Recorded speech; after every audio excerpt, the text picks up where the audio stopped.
기능이 떨어지는 이유는 어떤 게 있을까요? 그 현영 씨는 아까 50세라고 하긴 하는데 보통 나이가 많이 드는 그 노화 자체가 면역 기능을 떨어뜨리는 요인입니다. 그래서 우리 몸의 기능이 떨어지면서 당연히 골수에서 만들어지는 면역 세포도 좀 줄어들 수밖에 없는 거고요.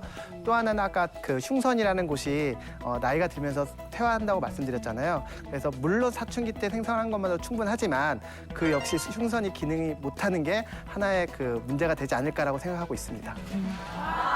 그뿐 아니고 이 면역력이 떨어지는 또 하나의 요인이 바로 스트레스인데요. 여러분들 스트레스 뭐 다 아시잖아요. 네. 이 스트레스를 받게 되면 우리 몸에서는 이 자율신경하고 연관이 돼가지고 스트레스 호르몬이 분비가 되고 이 스트레스 호르몬은 혈압도 올라가게 하고 당뇨도 올라가게 합니다. 혈당도 올라가게 하고 뿐만 아니라 면역세포의 기능을 떨어뜨리는 역할을 합니다. 그래서 사실 스트레스는 정말로 우리 몸 면역성도 떨어뜨리고 여러 가지 문제를 유발합니다. 아니 저 같은 경우에는 요즘에 잠을 쉽게 들지를 못하거든요. 뭐 보통 누워오면 한 3-4시간, 한 4-5시간 있다 잠이 드는데 이것도 약간 면역 세포하고 좀 관계가 있는 건가요? 관계가 있죠. 왜냐하면 사실 이 우리가 잘 때는 멜라토닌이라는 물질이 뇌에서 나와야 잠을 자게 되는데 이 멜라토닌이 굉장히 중요한 역할을 많이 합니다. 우리 몸의 세포를 재생시키고 면역 세포를 활성화시키고 그중에서도 특히 NK 세포를 증식시키는 데 큰 역할을 하는 게 이 멜라토닌이라는 물질인데 이 멜라토닌은 밤 11시부터 한 2시 정도 사이에 나와요. 특히 성장기 어린이들은 요 11시에서 2시 사이에 잠이 들지 않으면 상당히 문제가 생깁니다. 멜라토닉 시간을 좀 바꿔달라면 안 돼요? 아, 그게 내가 연락을 여러 번 해봤는데 잘 안 돼요. 이게 안 바뀝니다. 그래서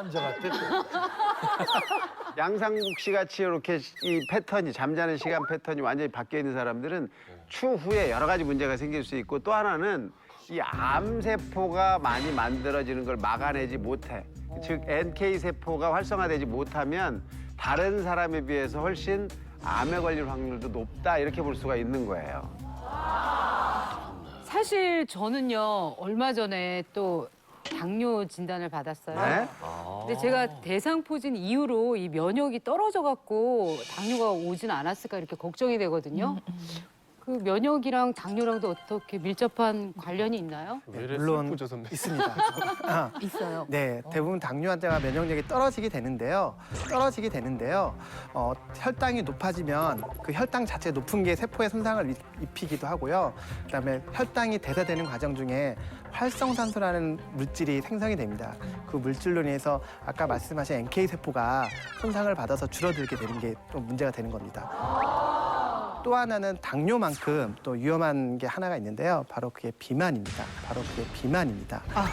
실질적으로 최근 연구들을 보면 비만한 환자에서 특히 복부지방이 많은 환자들에서 그 복부지방에 의해서 스트레스가 쌓이고 그 스트레스가 NK세포를 활성화시키는 걸로 되어 있습니다. 오히려. 그래서 과활성화된 NK세포는 그 염증 물질을 분비시켜서 전신의 인슐린 저항성이라는 그 상황을 만들고요. 그게 결국 또 당뇨를 발생시키는 거로 보고되고 있습니다. 아유,